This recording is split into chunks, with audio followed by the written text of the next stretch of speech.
It's now 10:15 on the morning of June 19th, 1997, and we're resuming our interview with Dr. Max Faget at the Johnson Space Center in Houston. The interviewer is Jim Slade. Dr. Faget, before we wound up our session yesterday on the 18th, you said something that I thought was very significant to me, that nobody ever talks about Mercury or remembers it much, but it was really pivotal. Why did you tell me that? Well, it had to do with timing. Be perfectly frank with you, when I was working on Project Mercury, and I think a lot of my colleagues never realized that the Russians would put a man in orbit before we did. And I don't know why we were so naive, but we just, at least I was assumed. So it came as somewhat of a surprise. I think probably higher management was probably aware of the fact that the Russians were making progress. I can't believe we didn't know what they were doing, but it never trickled down to the level of the troops in the trenches. That's for sure. But nevertheless, we were able to get our first flight off with Shepard just a matter of weeks after Yuri Gagarin went into orbit. And I really think that timing made it possible for the president to jump on the fact that we were in a race with the Russians and that he wanted to win. He was not a loser. He was absolutely a competitor. There's just no doubt about it. But on the other hand, if we had chosen to go to some more elaborate approaches to manned spaceflight, I suspect we'd have been very easily a year or 2 years late, in which case I think we'd have been out of the race right at the beginning. We would just never come out of the blocks, as a matter of fact. We would have not got into the lunar race. So in many ways, I think Mercury pretty much jump-started the whole Apollo race. And you said that Mercury was an extremely simple spacecraft. Yes, it was. It would have never been done in the time it was done if it had not been simple. And I think it's worthwhile perhaps to review some of the timing. We in NACA, along about the early part of the summer, began to anticipate that we would get the Mercury program, well, the spacecraft program. At that time wasn't called Mercury. And a man named Chuck Matthews, who you probably know, was in the Flight Research Division. He came up to me about that time. It was in June, I think it was June of '58, and said, you know, I'd like to be a part of the program. I'd like to get in on this thing. And I was going to Washington, as I told you, as part of the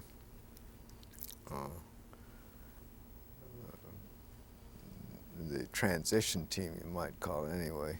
And this was from Langley at the time. Yes. So I said, Chuck, you know, what you could do is get ready for buying the thing, you know, write a specification. So he did.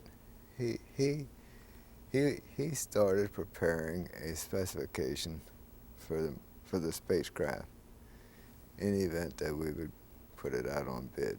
And he worked during the summer with just 2 or 3 of the fellows that had been working on it.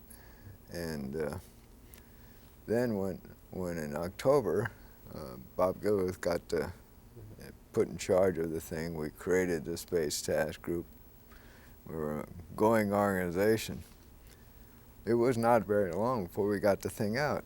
As a matter of fact, we got it out in a matter of a month or so, and the responses to the RFP were back in time for us to work through the Christmas holidays, evaluating who should be the winner. We picked a winner in January,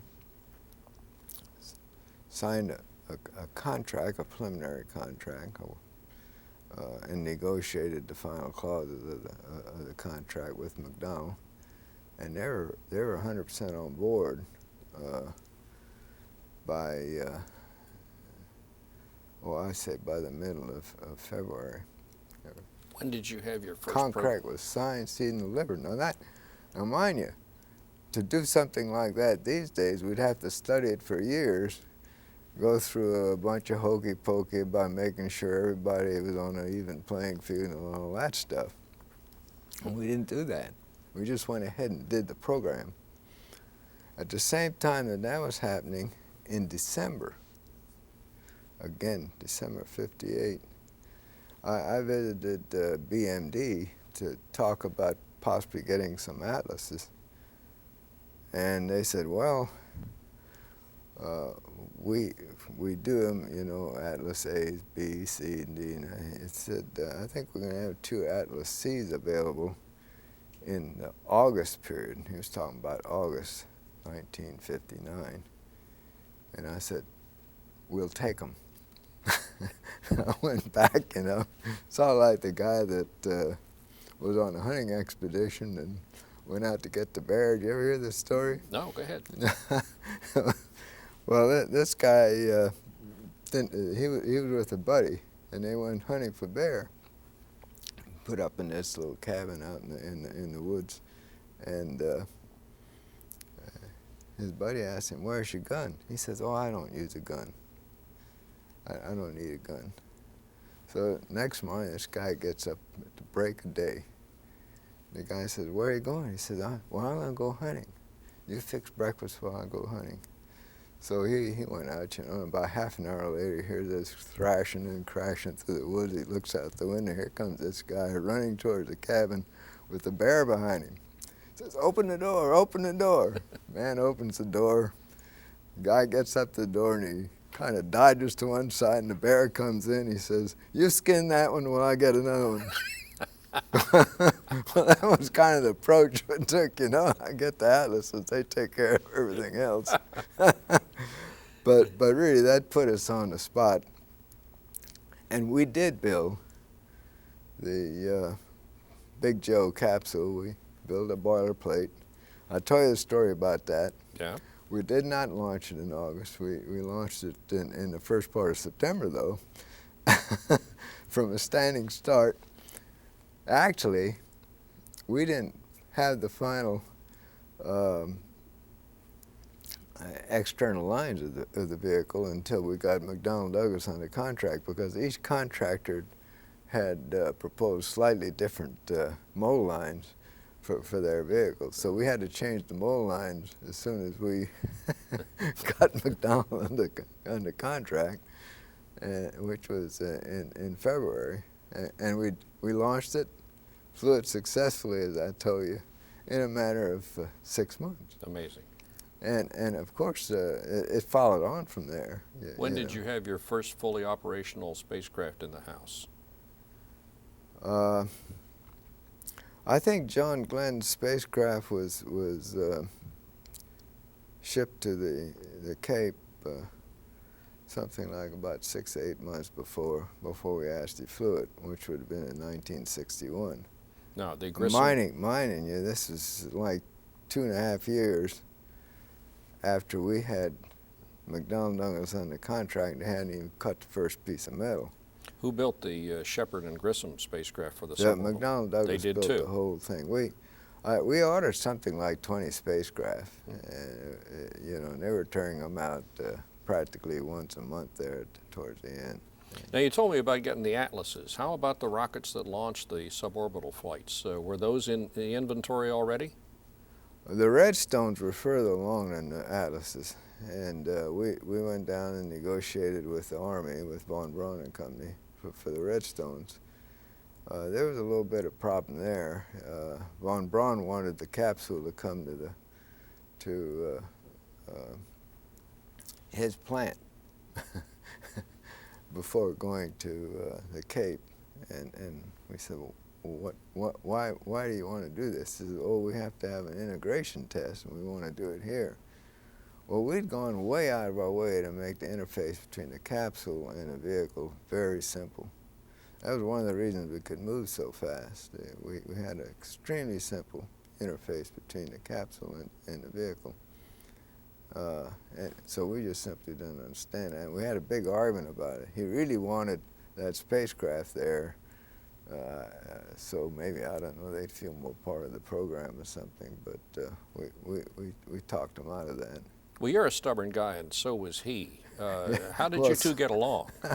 Well, we had a lot of pretty stubborn people, but I think the main way that we got along was simply that we identified. We got together with the people that are building Atlas and the people that are building Redstone and identified a very simple interface. We knew that we had to have an abort system, and that was probably the most complicated part of the interface.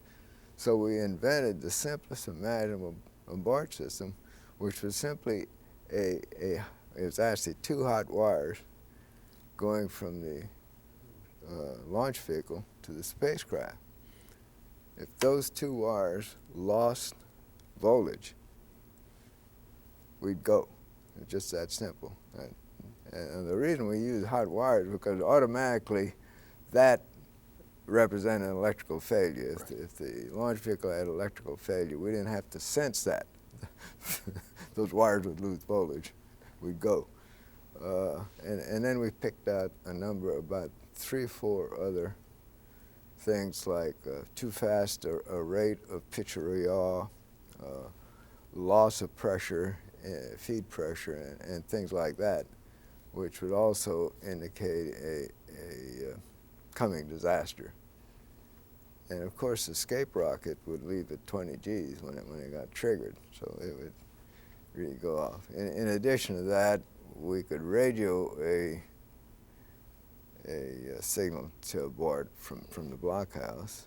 And the escape rocket? As well as the people in the vehicle had what we call a chicken switch, which was really the switch the handle they used to steer with during launch. If they flipped it over to the right, that would trigger an escape.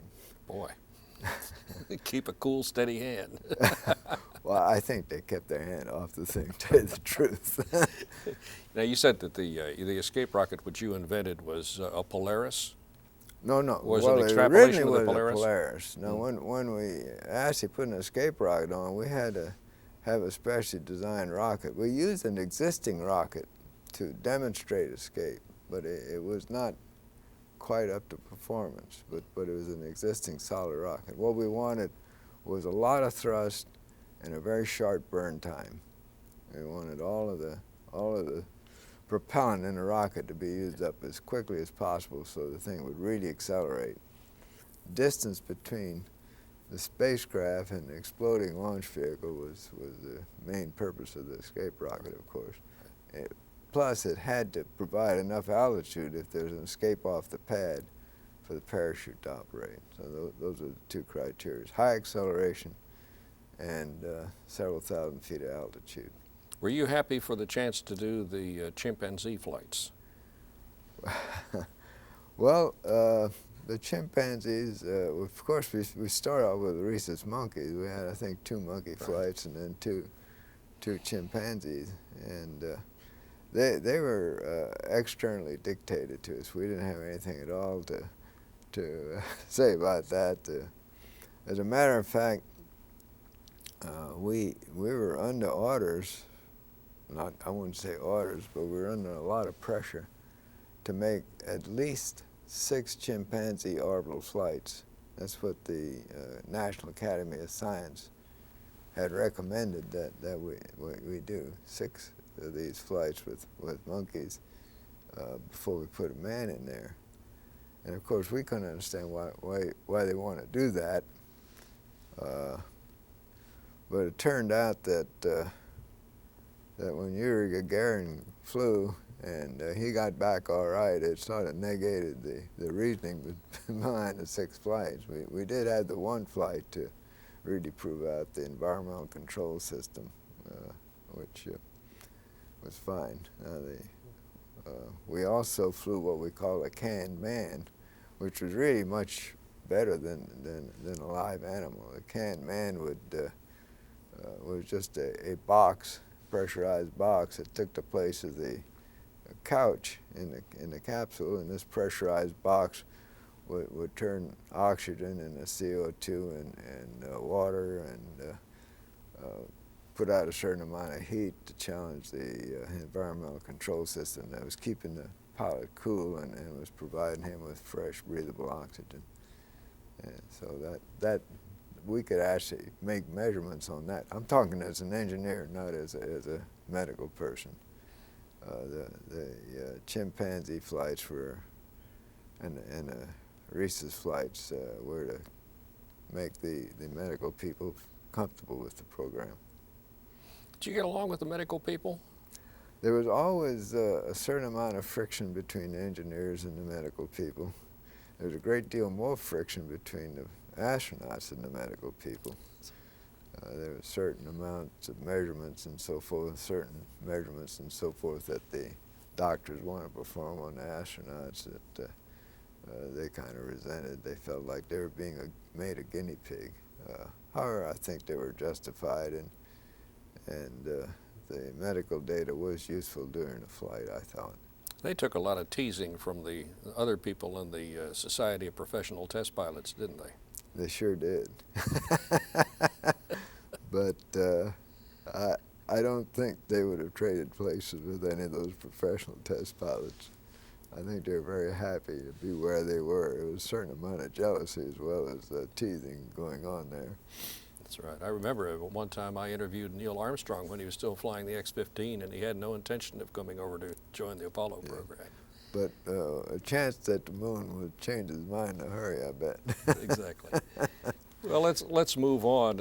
We could talk about Mercury all day long, I think, and both of us have a good time. But let's move on to the shuttle era, and many people who don't know the program probably don't realize that those weren't that far apart.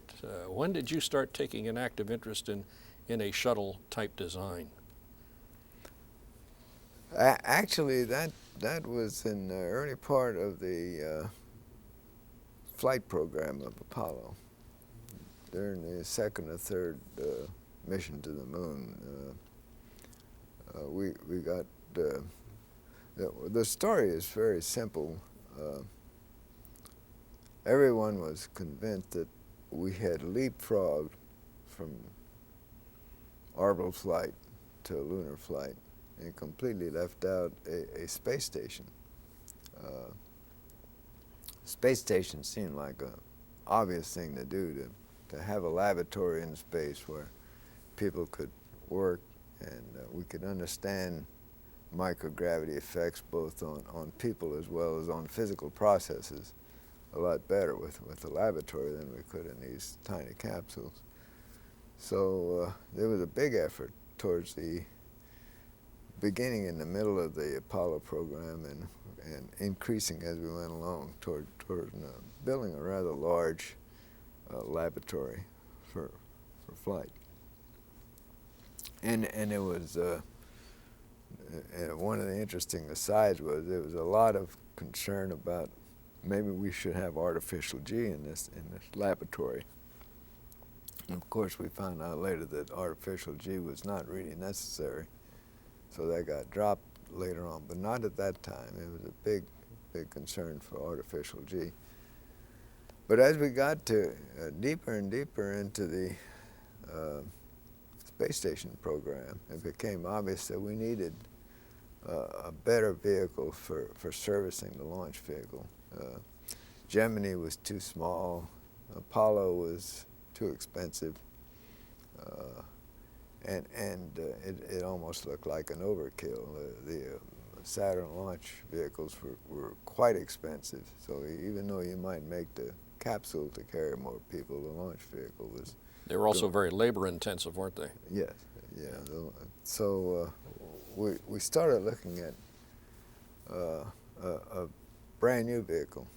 And the first shot at it was, well, we would design a new launch vehicle, perhaps using one F1 engine as opposed to 8 of the other engines that went on the Saturn ones to simplify the cost, the operation, and put a larger capsule on it. We had versions of 12 men in a Spallo expanded design and 12 men in a Gemini expanded design. So both McDonnell and North American were competing to provide a capsule which would carry 12 men for servicing a space station. George Miller really, more than anybody else, pushed us into the reusable spacecraft. He visualized that we really didn't want to do that. We wanted a reusable spacecraft which could fly often and could be used over and over again.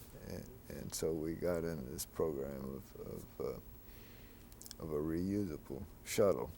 And it was going to be a two-stage spacecraft with both stages having wings and landing gears and being able to land on an airport and be reused. And that went through a series of evolutionary processes as we began to study the thing and as we got a better and better idea of the implication of total reusability. And as you know, we never did build a completely reusable vehicle. The first thing to go was a reusable first stage. We wanted to make the second stage reusable because we knew we had to get the astronauts down. We could expand the first stage, but we really couldn't very simply make the second stage reusable without having to resort to separate capsule and all, which was going back too far. So we went through a number of steps where we arrived at the final configuration you saw. And that was a very interesting activity. It started around the end of 1960s and the beginning of 1970. I think the first effort that I put on it was actually in 1969. And we formed a small group of people here at the Johnson Space Center with the idea of looking into the feasibility of a completely reusable two-stage vehicle. Now, it started off primarily as something that's a lot smaller than the present shuttle, with the idea that it would carry perhaps half a dozen to maybe 6 to 8 people up in the orbit, and perhaps 2,000 to 3,000 pounds of cargo at the most. At that time, the NACA needed help with Congress, so they negotiated with the Air Force to use the thing, and the Air Force said, well, we'd be glad to use it, but you got to make the cargo bay much larger, and you got to carry a lot more cargo than you were anticipating, which again made the feasibility of 2 stages completely reusable very, very difficult. The first stage got to be with weights at landing of 800,000 pounds, so that you can imagine just. And there, even with those big stages, there didn't seem to be an awful lot of weight margin for growth, weight growth, and people were rather uncomfortable with the idea of going ahead with that. So then the next step was to go to an expendable first stage and stay with a reusable second stage, which was good. Now, from the very start, we recognized we had to have high performance, and we were going to use hydrogen fuel, which of course gives a lot more specific impulse than the kerosene, but it's also bulkier. It wasn't very far along before we decided, well, there's so much volume tied up in the hydrogen tanks, we better put put the hydrant tanks on the outside. So on the second stage, which was the recoverable stage, we had one hydrant tank on each side of the vehicle sitting above the wing. And that's still, in my opinion, the design didn't close sufficiently to feel comfortable with it. And the problem, of course, we were continually thinking about having the first stage attached to the second stage and the tanks in turn attached to the second stage. At this time, I came in with I think a very good idea, which was don't attach the second stage to the first stage. If you're going to attach all of the tanks to the second stage, you'd have this little second stage which might weigh 250,000 pounds, and then you'd have million and a half pounds of tanks attached to it. Now they're going to be running an awful lot of loads through this poor little fellow, and it would make it hard to keep the weight down on a shuttle return stage. So I said, why don't we put the return stage on top of the tanks and then put the weight of the tank directly on the launch vehicle. So we had a pretty good design at that point, where we had a expendable launch stage using pressure-fed engines, which was a mistake. We should have used F1 engines or something like that for that expendable stage. And then had the second stage tank on top of that, with the orbiter sitting on the side on top of the tank, on the side as far as the launch vehicle position was concerned. And then John Yarley came up with the idea of using solid rockets alongside, which provided the opportunity to light both the second stage and the solid rockets at the same time. I was working very closely with the people from Boeing, and they pointed out, well, you could do that. You could also still keep the liquid stage behind the thing and light the engines at the same time. But the NASA officials had already shown the solid rocket configuration to the president, and he said, go ahead, and pretty much set things in motion. That was President Nixon. Nixon. The mistake we made on the solid rockets, and it was a major mistake, I always thought, well, I know it was a mistake, was that we decided that we'd build the solid rockets in Utah, and that limited the size of the solid rockets. It also meant that they had to be segmented. But the size limitation was probably more serious than the segmenting. The diameter of the solid rockets had to be less than 12.5 feet in order for the existing rail transportation, which had to go through a number of tunnels and so forth and so on. It just simply couldn't make it any bigger around than that. Well, there's also a factor in the design of solid rockets that you can't make them but so long. The length to diameter ratio is a limiting design factor, and consequently we limited the total amount of impulse, thrust times time. The total amount of propellant in the solid rockets was limited by that, which meant that the solid rockets would only be able to help during the first couple of minutes of flight, as opposed to being attached longer. So we staged those solid rockets at only a little over 4,000 feet a second, which really meant that the shuttle and its tank had a big job to do, and it really limited the performance and inhibited any growth in the payload capability, which the program has had to suffer with all this time. It did another thing when it stages at 4,000 feet a second. You had to have an awful lot of propellant left for the insertion, which meant that you had to have enough thrust to carry the weight of that propellant, and that increased the size of the